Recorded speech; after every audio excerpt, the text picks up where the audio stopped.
a los Corintios. Segunda carta del apóstol Pablo a los Corintios, capítulo 3, versículo 14. Segunda carta a los Corintios, capítulo 3, versículo 14. Dios es bueno. Cuando lo tengan, se pueden poner en pie para reverenciar la palabra de Dios. ¿Lo tenemos todos? Segunda de Corintios, capítulo 3, versículo 14. Cuando lo tenga, se pueden poner en pie para reverenciar la palabra de Dios. ¿Lo tenemos? Damos lectura a la palabra de Dios en el nombre del Padre, del Hijo y de su Santo Espíritu. Y de su Santo Espíritu. Amén. Dice así como está escrito: pero el entendimiento de ellos se embotó, porque hasta el día de hoy, cuando leen el antiguo pacto, les queda el mismo velo no descubierto, el cual por Cristo es quitado. Vamos a leerlo de nuevo. Dice el apóstol Pablo: porque el entendimiento de ellos se embotó, porque hasta el día de hoy, cuando leen el antiguo pacto, les queda el mismo velo no descubierto, el cual por Cristo es quitado. Oremos a Dios para que sea Dios en esta mañana ministrando y hablando a nuestras vidas, porque usted, al igual que yo, hemos venido para adorar a Dios, pero también buscando una palabra de refrigerio, de aliento, de fortaleza para nuestras vidas. Oremos. Padre amado de la gloria, en esta hora te alabamos, bendecimos y glorificamos tu nombre. Gracias te damos, Dios eterno, porque tú has permitido en esta mañana que nosotros pudiésemos estar en este lugar, en este recinto, para adorarte, para bendecirte, para engrandecer tu nombre, pero también para aprender de tu palabra. Esta es tu palabra que es santa, que es perfecta, Dios amado, que convierte el alma del hombre, Dios amado. Ruego, Dios amado, por una intervención divina, Señor, en mi vida, que sea tu Espíritu Santo dándome el entendimiento, la iluminación para poder disertar tu palabra de la forma correcta, de la forma eficaz, Dios amado, porque todos nosotros que estamos en este lugar hemos venido buscando una palabra del Dios vivo, una palabra de exhortación, una palabra de consuelo, una palabra de edificación para nuestras vidas, y eres tú el que ministras a nuestras vidas conforme a tu voluntad y a nuestra necesidad, porque no hemos venido buscando palabra del hombre, sino palabra del Dios vivo, esa palabra santa, perfecta, agradable, esa palabra, Dios amado, que es bálsamo para nuestras vidas. Ruego, Espíritu Santo, que esta palabra del Dios viviente pueda caer en buena tierra y pueda germinar y dar fruto al 30, al 60 y al 100 por uno en nuestras vidas, para la gloria y la honra del Dios vivo, en el nombre poderoso de Jesús. Amén y amén. Se pueden sentar, mis hermanos y mis hermanas. Le coloqué como tema el nuevo pacto. ¿Cuál es el tema? El nuevo pacto. Y cuando se habla de nuevo pacto es porque hay un pacto viejo o un viejo pacto. Ese es el tema. Y el título: una ignorancia revelada por Cristo. El título: una ignorancia revelada por Cristo. ¿Por qué? Porque cuando hablamos de pacto, la Biblia nos enseña y registra que hay dos pactos: el antiguo pacto y el nuevo pacto. Ahora le hago esta pregunta: ¿usted está bajo qué pacto?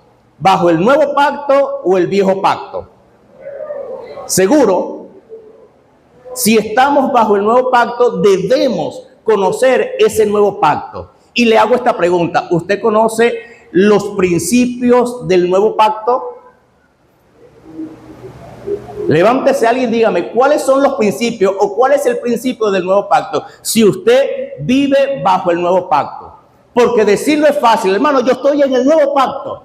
Seguro, explíqueme lo que es el nuevo pacto con una palabra sencilla: vivir bajo la gracia de Dios. Estamos en el nuevo pacto. Ahora, el texto que tomé como base me llama la atención, y este capítulo 3 de Segunda de Corintios. ¿Por qué? Porque esta carta de 2 de Corintios es una respuesta a un informe positivo del hermano Tito a Pablo sobre la reconciliación en la iglesia de los Corintios.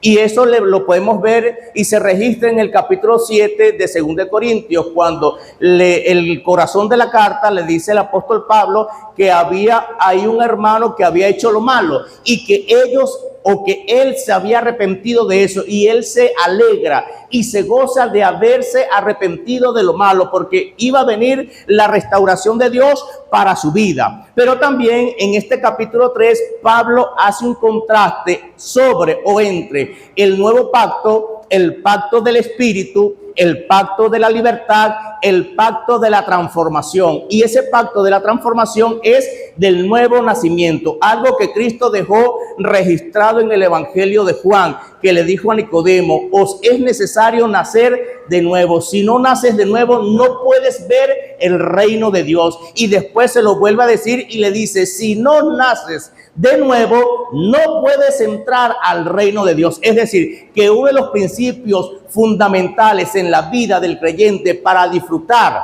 de este nuevo pacto es haber nacido de nuevo. Ahora, la gente puede decir: hermano, pero ¿cómo yo puedo nacer de nuevo? Como dijo Nicodemo, ¿será que yo puedo entrar de nuevo en el vientre de mi madre para nacer de nuevo? Y Cristo le dijo: el que nace del agua y del Espíritu. Es decir, que para que pueda haber un nuevo nacimiento en la vida, en el corazón del hombre, debe haber un arrepentimiento, debe haber un convertimiento. Le explico: si no hay arrepentimiento en el corazón del hombre y no hay convertimiento, no hay nuevo nacimiento. Se está engañando a sí mismo. Puede congregarse de lunes a lunes, puede saberse la Biblia de Génesis y Apocalipsis, puede cantar bonito y puede predicar elocuentemente, pero si no ha nacido de nuevo, porque no se ha arrepentido y no se ha convertido, no puede disfrutar del nuevo pacto, de ese pacto de la gracia, de ese pacto que da vida, de ese pacto que vivifica. ¿Por qué? Porque el apóstol Pablo hace un contraste entre ambos pactos, reconociendo que el antiguo pacto representa es muerte y velo temporal. Es decir, y el apóstol, haciendo esta ilustración, toma como ejemplo Éxodo capítulo 34, cuando Moisés sube al monte Sinaí, y cuando desciende, ¿qué hace Moisés? Se coloca un velo sobre el rostro, y ese velo demuestra algo, demuestra ignorancia y necedad del pueblo. ¿Por qué les digo esto, amados hermanos? Porque el apóstol Pablo usa como ilustración Éxodo 34,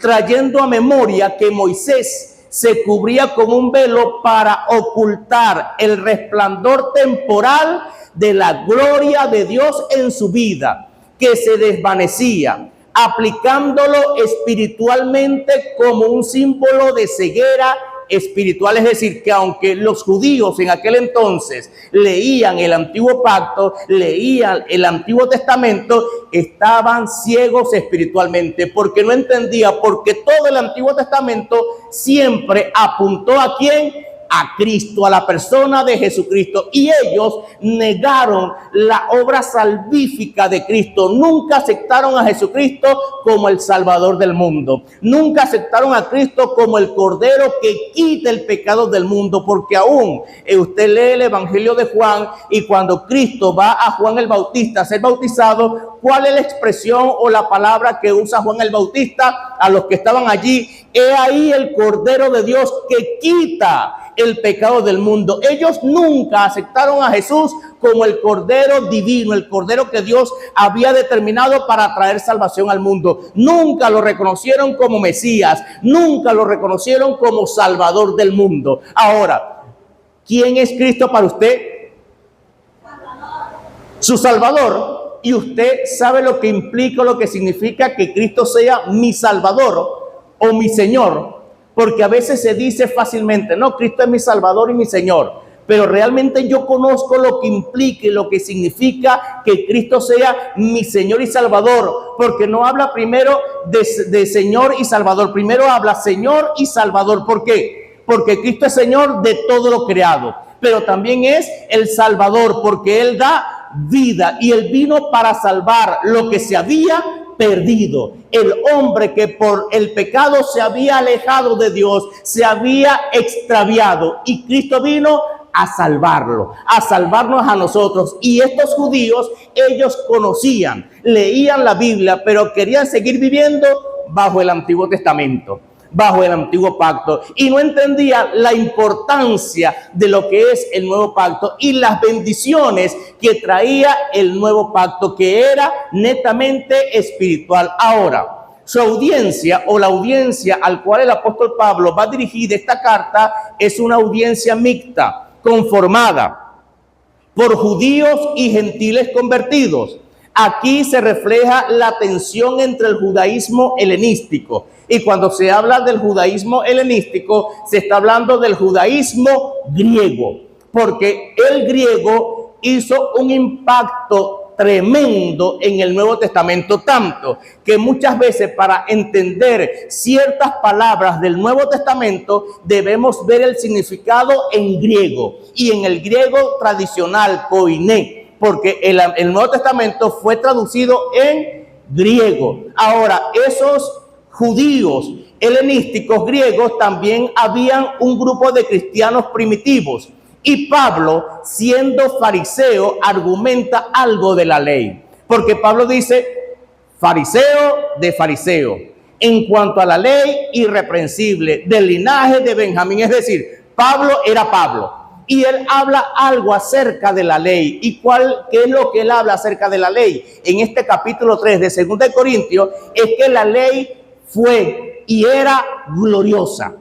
La ley, el Antiguo Testamento, el Decálogo, los 10 mandamientos, era glorioso. Pero el apóstol Pablo enseña en el texto que aunque era glorioso, era pasajera. Ese antiguo pacto era pasajera porque el antiguo pacto apuntaba al nuevo pacto, al pacto de la gracia. ¿Por qué? Porque el antiguo pacto exhortaba al pecador y condenaba al pecador. ¿Qué era el antiguo pacto? Muerte. Porque dice en el antiguo pacto, en la ley dice, el que hiciera estas cosas morirá. Y tanto que usted lee el libro de Deuteronomio, creo que capítulo 25, 22, y dice de las maldiciones en el monte Ebal. Y dice Moisés, el que hiciera estas cosas morirá. El que hiciera estas cosas morirá. Y todo es morirá. Y al final de ese capítulo, todo el pueblo dijo, amén, así sea. Ahora, en el nuevo pacto, ¿qué ofrece o qué otorga el nuevo pacto? Le hago la pregunta, ¿qué otorga? Ya que usted, al igual que yo, disfrutamos y vivimos en el nuevo pacto. ¿Qué nos otorga y nos ofrece vivir en el nuevo pacto? ¿Qué le ha ofrecido a usted el nuevo pacto? Pero me dijo que vivía en el nuevo pacto. Si vive en el nuevo pacto es porque lo conoce. ¿Qué le ofreció y qué le ofrece el nuevo pacto? El vivir en el nuevo pacto. Vida, muy bien, me gusta. Perdón, muy bien. ¿Qué más? ¿Qué? Salvación. ¿Qué más? Misericordia. Perfecto. Eso nos otorga el nuevo pacto, pero también el nuevo pacto nos otorga algo. Y es la verdadera justificación.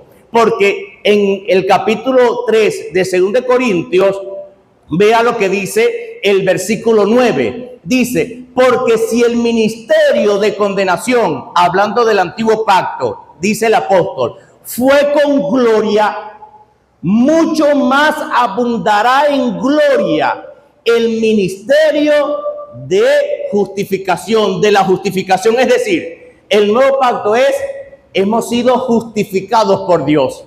Y como hemos sido justificados, tenemos acceso libre a la presencia del Dios eterno. Y no por obras para que nadie se gloríe, sino por la obra que Jesús realizó en la cruz del Calvario. Una obra que aún después de 2026 años sigue vigente, sigue latente y sigue presente en la vida de cada persona que se quiere acercar a Jesús, que Dios le da la oportunidad para acercarse a Jesucristo, porque la Biblia también relata y habla que nadie puede venir a Jesús si no le fuere dado del Padre. Dios es el que otorga esa oportunidad, que la gente se acerque al dador de la vida. Ahora, muy bien, 2 de Corintios capítulo 3 es una defensa y un pilar teológico del apóstol Pablo sobre el nuevo pacto, contrastando la gloria transitoria del antiguo pacto. Es decir, la ley mosaica no es que la invalida, no, porque tanto el antiguo pacto como el nuevo pacto guardan una relación.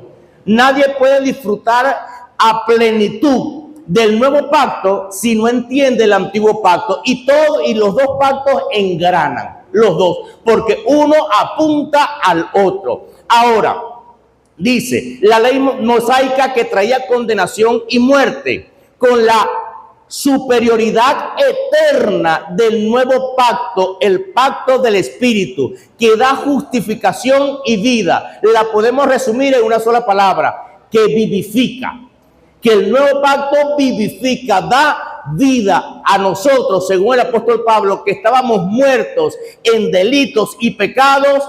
Dios nos dio vida juntamente con Cristo Jesús. Es decir, disfrutamos de ese nuevo pacto. Tenemos vida y vida abundante. ¿En quién? En Cristo Jesús. Eso no le trae gozo y alegría a su alma y a su espíritu. Que aunque yo estaba muerto en delitos y pecados y era reo directo del infierno, de la condenación, Dios me salvó. Y aparte de que me salvó, me dio vida y vida en abundancia para disfrutarla, para servirle. Mire, eso trae un regocijo y un gozo en el alma del hombre que no hay palabra cómo describirlo. Oye, hermano, somos nueva criatura. Ahora también el apóstol expresa en este capítulo que el cristianismo no es una religión de logros. Es decir, yo soy cristiano porque he hecho muchas obras buenas y eso me asegura el que yo sea cristiano. No, el que es cristiano está llamado a realizar buenas obras. No es que las buenas obras le aseguran la salvación a la persona. No, como hace buenas obras se va para el cielo. Tiene su pedacito de cielo ganado. No, si usted es cristiano, si usted ha nacido de nuevo porque se arrepintió y se convirtió, está en el deber y en la obligación de hacer buenas obras.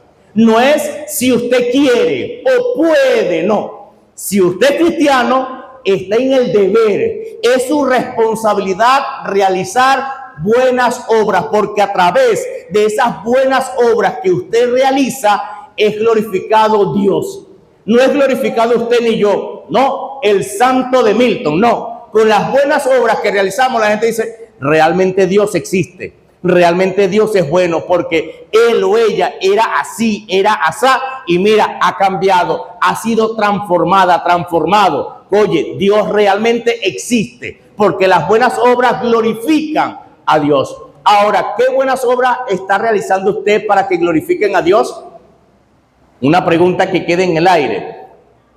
También el apóstol expresa que el cristianismo no es una religión de logros, sino una transformación en Cristo Jesús a través del Espíritu Santo por medio del nuevo nacimiento, lo que dice 2 Corintios capítulo 5 verso 17. De modo que si alguno está en Cristo, las cosas viejas, he aquí todas son hechas. Ahora, ¿quiénes están en Cristo? Estamos en Cristo. De modo que si estamos en Cristo, las cosas viejas, lo que éramos en el pasado, pasó.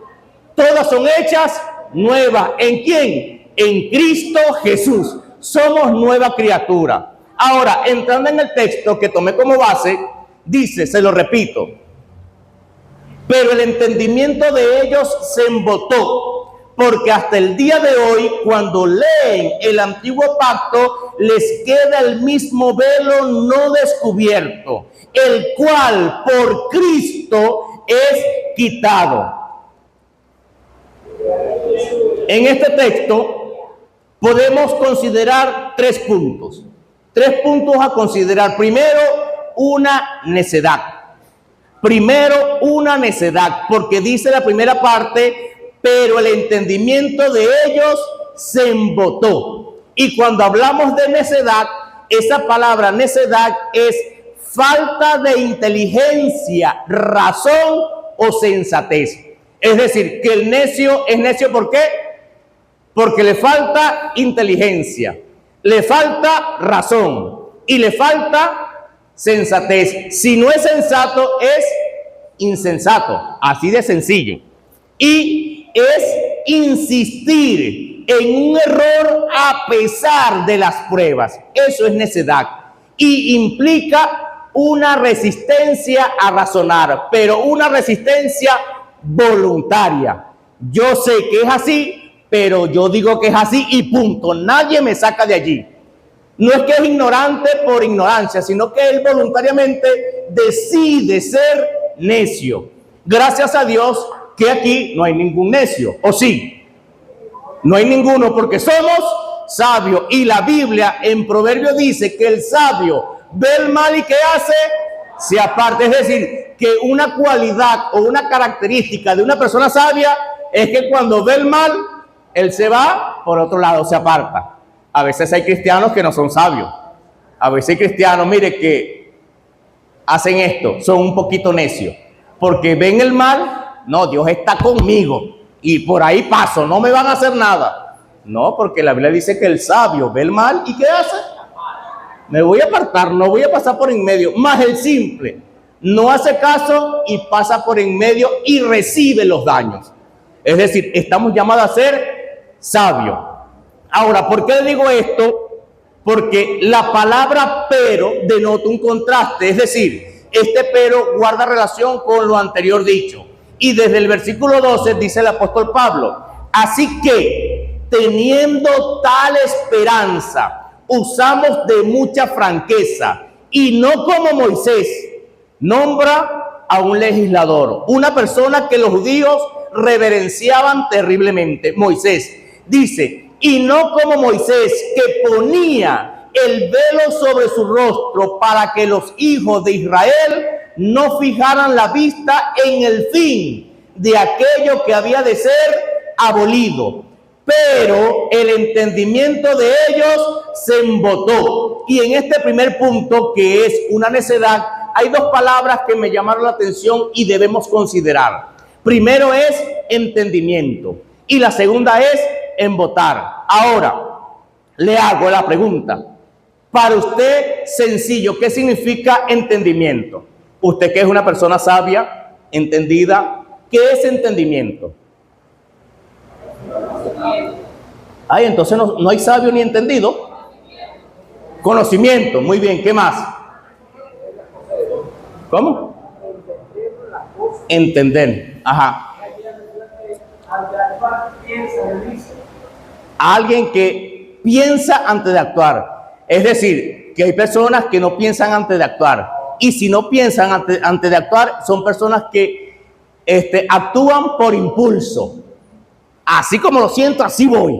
Y después resuelvo.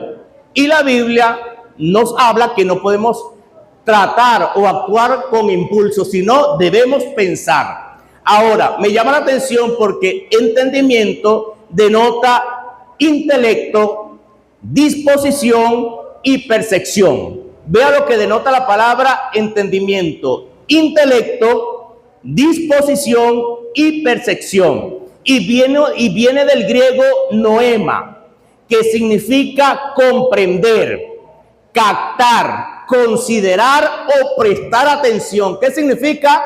Captar, comprender, considerar o prestar atención. Es decir, que los judíos de aquel entonces no prestaban atención al nuevo pacto, no captaban, no consideraban lo glorioso del nuevo pacto. Pero también viene la otra palabra, que es embotar. Y esa a usted no le trae curiosidad. Para usted, ¿qué significa embotar? Y embotar no es botar la basura, no. Endurecimiento. Muy bien, perfecto. ¿Cómo? Debilitado. Muy bien. Esta palabra embotar me gustó y me llamó mucho la atención. ¿Por qué? Porque embotar implica debilitar los sentidos o la inteligencia. Vea lo que implica embotar: debilitar los sentidos y la inteligencia. Y viene del griego poró, que significa petrificar, endurecer. Y viene de otra palabra griega que es eporote, que sugiere algo que se ha vuelto calloso, duro o petrificado. En pocas palabras, es hacerse necio. Pablo le está diciendo, pero el entendimiento de ellos se hicieron necio. Y cuando usted lee lee la carta a los Romanos, capítulo 1, dice que ellos se hicieron necios al no reconocer a Dios. Y si quiere, lo vamos a leer. Romanos 1, 21, 22. La carta a los Romanos, capítulo 1, 21 y 22. Vea lo que dice el apóstol. Pues habiendo conocido a Dios, conocieron a Dios, dice el texto, no le glorificaron como a Dios, ni le dieron gracias, sino que se envanecieron en sus razonamientos y su necio corazón fue entenebrecido. Profesando ser sabios, se hicieron necios. Voluntariamente ellos determinaron hacerse necios. Y el apóstol Pablo le está diciendo a esos hermanos, a esa audiencia judía helenística y a esos gentiles convertidos, que esos judíos que leían la palabra de Dios eran necios. ¿Y por qué eran necios? Porque en 1 Corintios dice, si ellos hubiesen conocido a quién estaban crucificando, no lo hubiesen permitido. Y cuando usted lee la carta o el libro de los Hechos, dice, ustedes mataron, crucificaron al dador de la vida y prefirieron a un homicida antes que al dador de la vida. Porque cuando Pilato determinó soltar a Jesucristo, no soltar, libertar, porque soltar implica como si fuera animal. No, libertar a Jesucristo, ¿qué decidió el pueblo? Y Pilato, para limpiarse las manos, le dijo, oye, yo en este día de fiesta siempre le liberto una persona. Ellos están pidiendo a Barrabás y sacó, ¿a quién quiere ustedes que os suelte o que liberte? ¿A Jesús, llamado el Cristo, o a Barrabás? ¿Y qué dijo el pueblo con los fariseos que estaban allí? Pidieron al homicida, a Barrabás, y al autor de la vida que lo crucificasen. Si ellos hubiesen entendido que Cristo era el dador de la vida, no lo hubiesen crucificado. Pero estaba en los designios de Dios. ¿Para qué?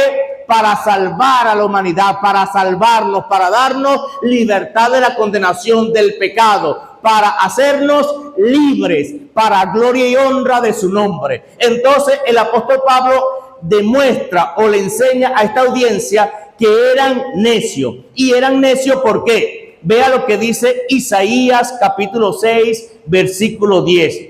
El profeta Isaías capítulo 6, versículo 10. Vea lo que dice el profeta. Dice, engruesa el corazón de este pueblo. Y él se está dirigiendo en esta profecía no a cualquier pueblo, sino al pueblo de Dios. Es decir, que dentro del pueblo de Dios, lamentable y tristemente, hay cristianos necios. Y usted me dirá, hermano, el Señor reprenda al diablo. No puede decir eso, porque este mensaje de Isaías, ¿quién iba dirigido? Al pueblo de Dios. Y esa necedad era una necedad voluntaria. Yo determino ser necio y punto. Y nadie me saca de allí.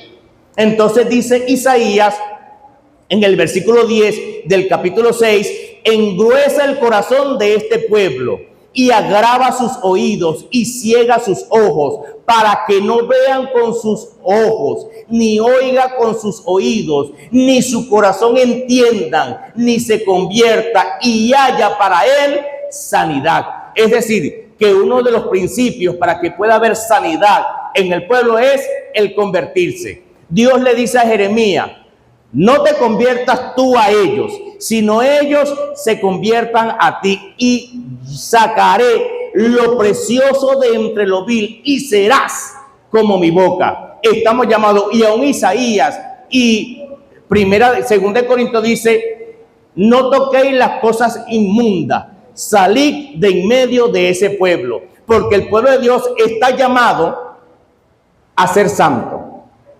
El pueblo de Dios está llamado a ser santo. Si usted y yo somos pueblo de Dios, estamos llamados a ser santos. Y tenemos una exigencia divina, porque no es si queremos, no, es una exigencia que Dios estampa en su palabra y en su pueblo.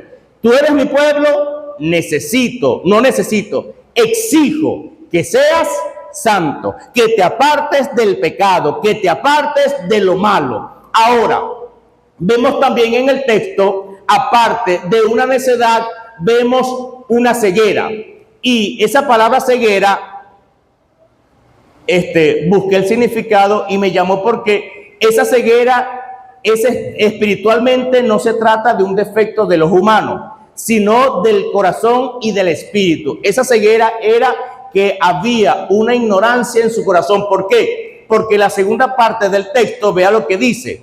Dice, porque hasta el día de hoy, el apóstol Pablo está hablando un día y dice, hasta este momento presente, hasta este momento en que estoy hablando, dice el texto, cuando leen el antiguo pacto, les queda el mismo velo no descubierto. Aunque eran personas que leían la palabra, que enseñaban la palabra, pero tenían un velo. Y ese velo implica o representa o significa ignorancia.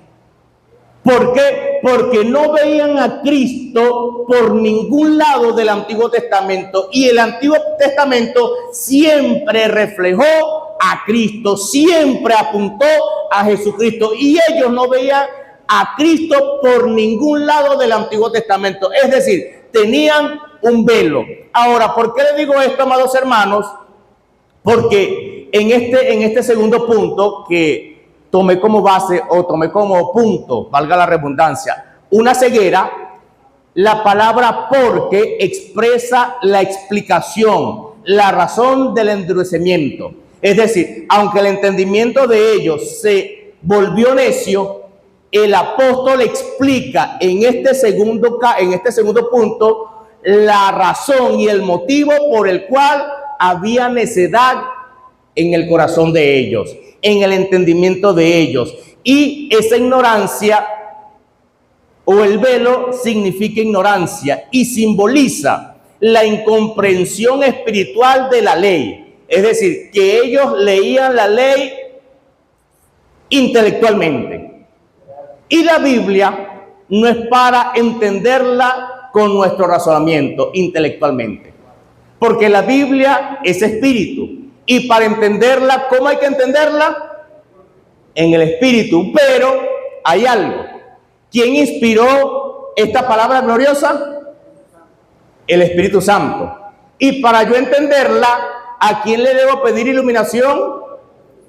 Cuando la persona trata de entender la palabra con su razonamiento, le va a dar una mala aplicación a lo que la palabra quiere enseñar, porque la va a entender a su propia conveniencia. Pero cuando la persona lee el Antiguo Testamento o el Nuevo Testamento, dice, Señor, yo quiero comprender tu palabra, pero necesito que tu Espíritu Santo me ilumine mi entendimiento para comprender realmente lo que significa esta tu palabra. El Espíritu Santo va a dar esa iluminación para entenderla.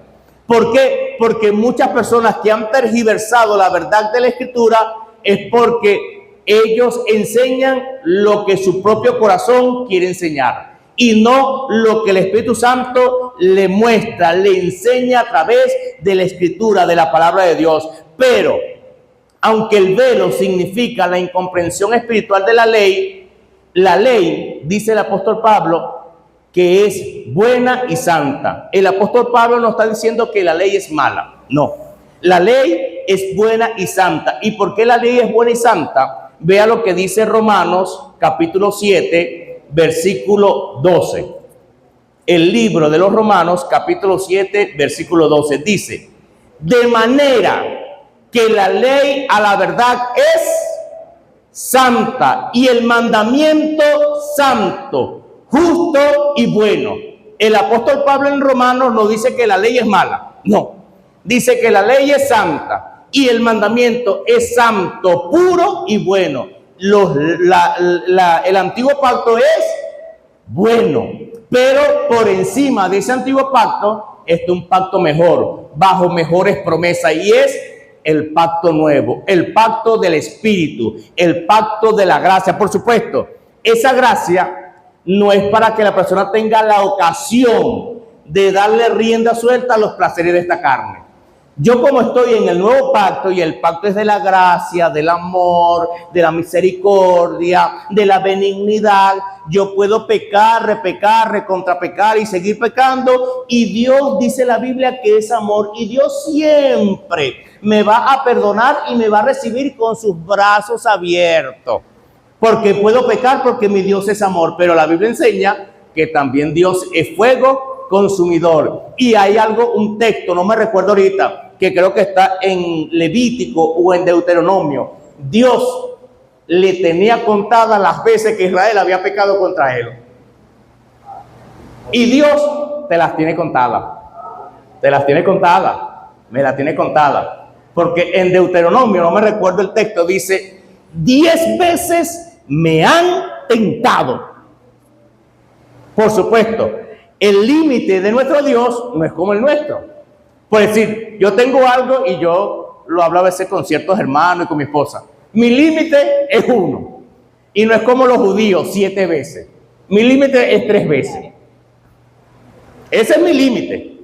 Y no como los judíos. Y Cristo le dijo a los discípulos: no tienen que perdonar 7, sino hasta 70 veces 7. Mi límite es 7. Así es Abraham. Yo con Abraham, primera.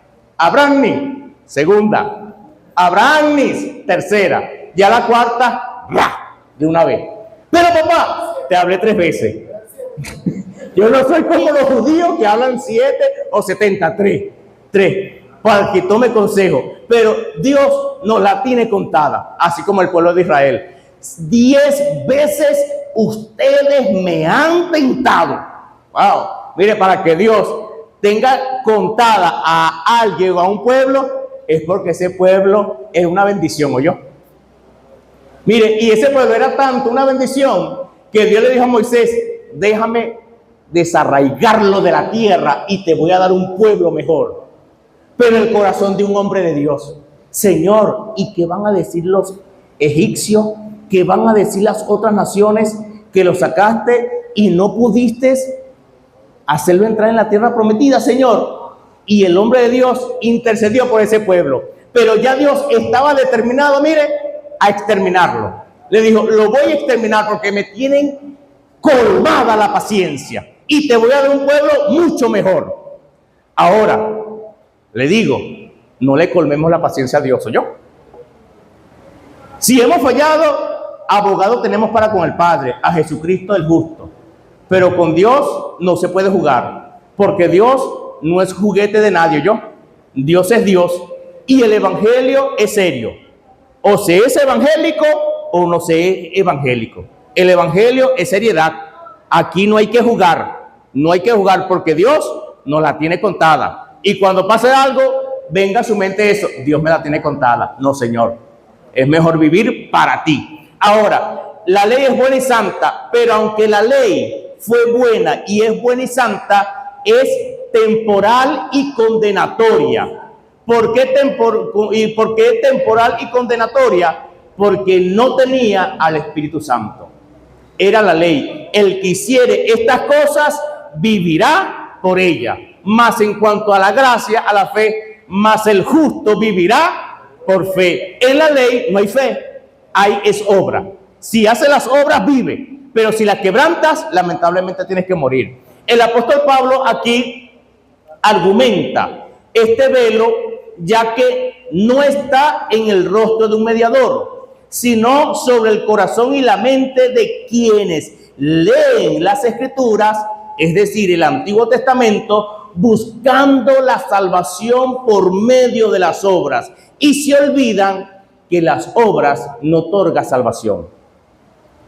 Por eso usted ve que en Gálatas el apóstol Pablo dice: mas el que se circuncida ha caído de la gracia, porque tiene que guardar todas las obras de la ley. Y no hay nadie que cumpla cabalmente la ley, porque el que cumple la ley y quebranta un solo mandamiento, ya se hace transgresor de la ley entera. Y nadie la pudo cumplir, solamente Jesucristo. ¿Por qué? Porque habían gentiles y judíos que querían disfrutar del nuevo pacto, pero viviendo a sombra del antiguo. Es decir, yo quiero disfrutar el nuevo pacto, el pacto del Espíritu, de gracia, de vida, de perdón, pero también quiero vivir el antiguo pacto. Y el apóstol dice, no, o es el antiguo pacto o es el nuevo. Por supuesto, el antiguo pacto nos conllevó o fue nuestra nodriza para llegar al nuevo pacto, para llegar a Jesucristo. Y debemos entenderlo. Vemos aquí, amados hermanos, el tercer punto de este texto. El primero es una necedad. El segundo es una ceguera. Y esa ceguera es espiritual, no física. Pero en el tercer punto, Dios es Dios. Y Dios es bueno, es maravilloso. Porque cuando Dios exhorta lo malo, confronta lo malo, siempre hay una palabra de aliento de parte de Dios. Dios nos exhorta, nos edifica, pero también nos consuela. Y lo glorioso de mi Dios, de nuestro Dios, es que en este texto le da la solución a esa audiencia, la solución a esa necedad, ya va, la solución a esa ceguera. Dime, Giancarlo. Ninguno, nadie se puede justificar, pero Dios, que es bueno, nos da la solución para esa necedad. La solución para esa ceguera espiritual. ¿Y cuál es la solución? Una sencilla. Vea lo que dice el texto. El cual por Cristo es quitado. ¿Quién quita esa necedad? Cristo. ¿Quién quita esa ceguera espiritual? Jesucristo. ¿Quién revela lo glorioso del nuevo pacto?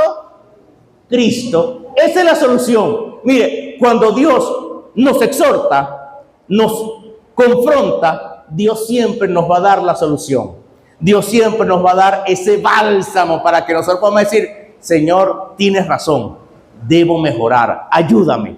La solución es Cristo. Y en este tercer punto le coloqué como punto, valga la redundancia, una solución. ¿Por qué? Porque la expresión es quitado demuestra que es anulado o invalidado. Demuestra que es anulado y invalidado. Cuando usted lee Colosenses capítulo 2, dice que Cristo exhibió públicamente a los principados triunfando sobre ellos. Y dice que echó por tierra la carta que nos era contraria. Las exhibió públicamente triunfando sobre ellos. Es decir, porque cuando en la antigüedad, en los tiempos de Cristo, de Pablo, alguien era crucificado en el madero, en la parte de arriba, obligatoriamente le tenían que colocar la causa de su crucifixión. A los dos ladrones que estaban a la derecha y a la izquierda de Cristo, ¿cuál era su causa de crucifixión? Eran ladrones. Está siendo crucificado por ladrón. Vamos a decirlo así. Pero la causa por la cual crucificaron a Cristo, ¿cuál fue? Y su título, ¿qué decía? El Rey de los Judíos.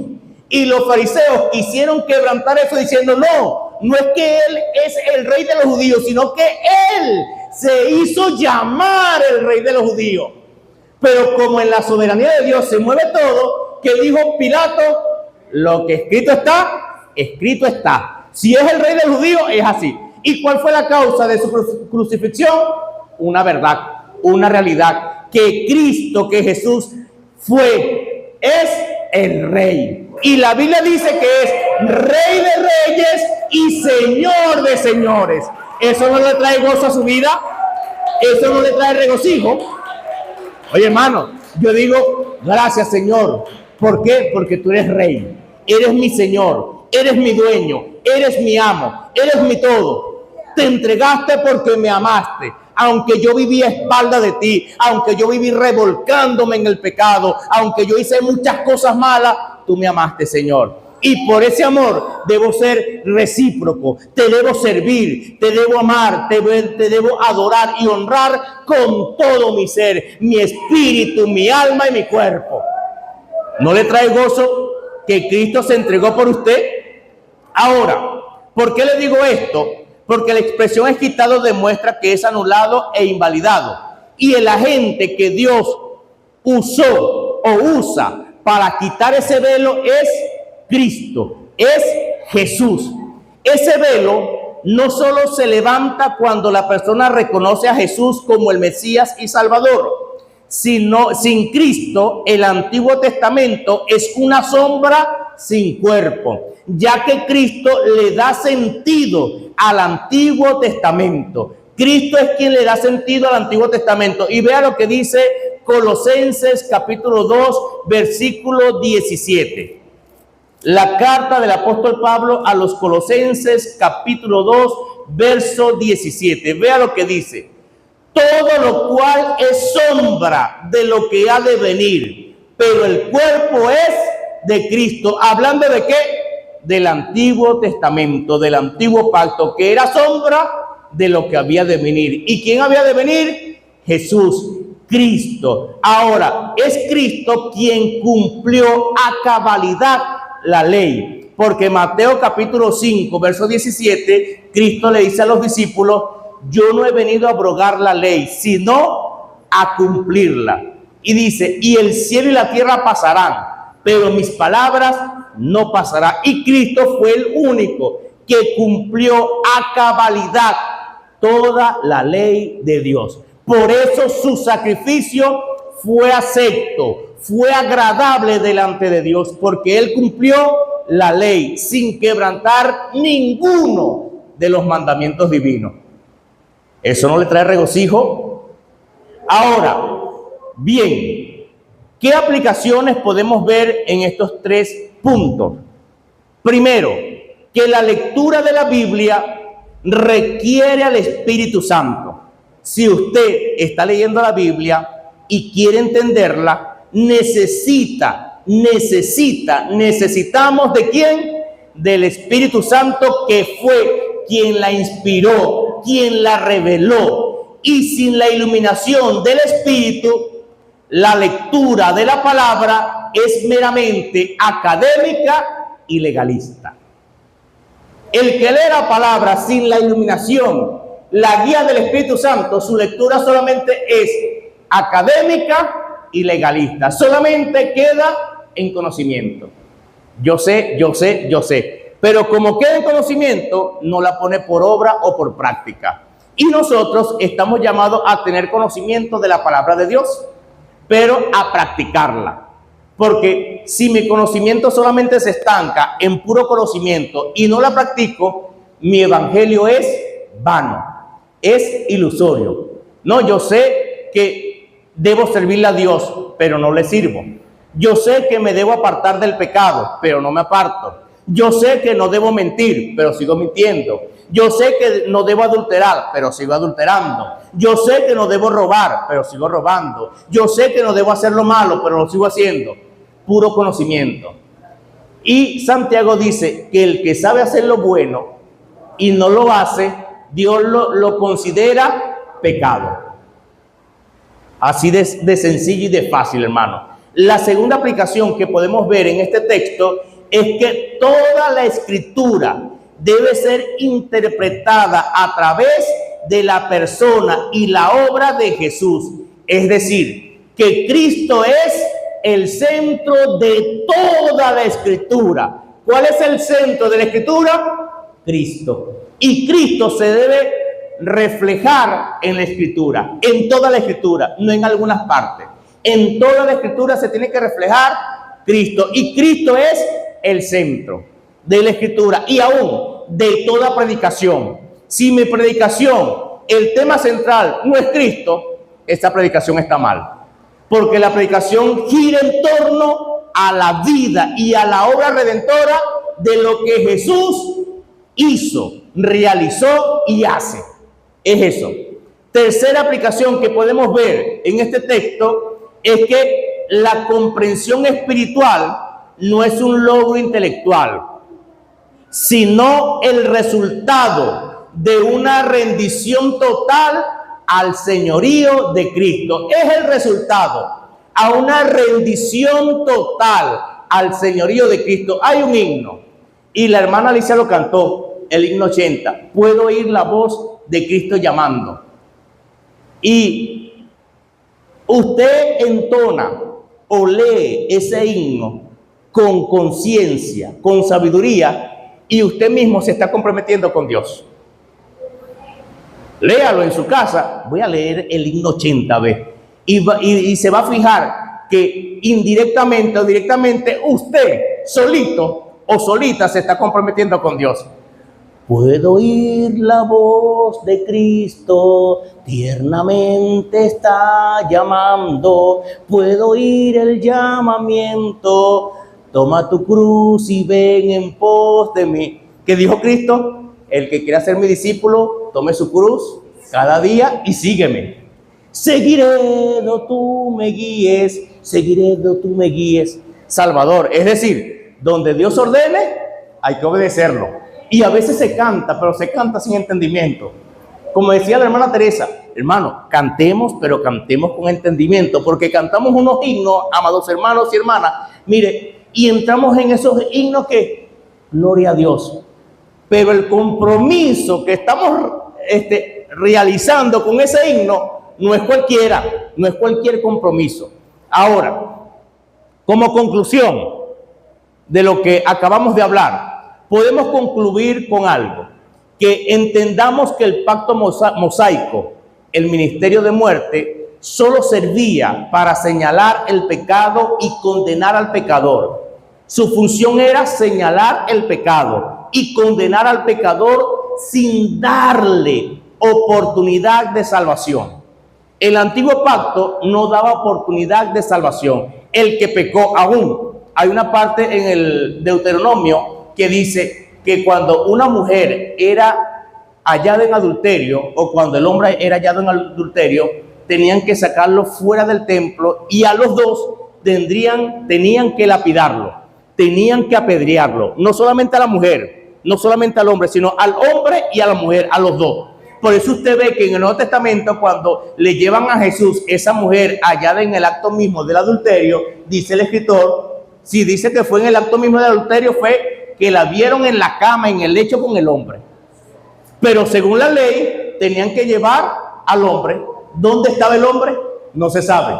Muchos dicen que era uno de ellos.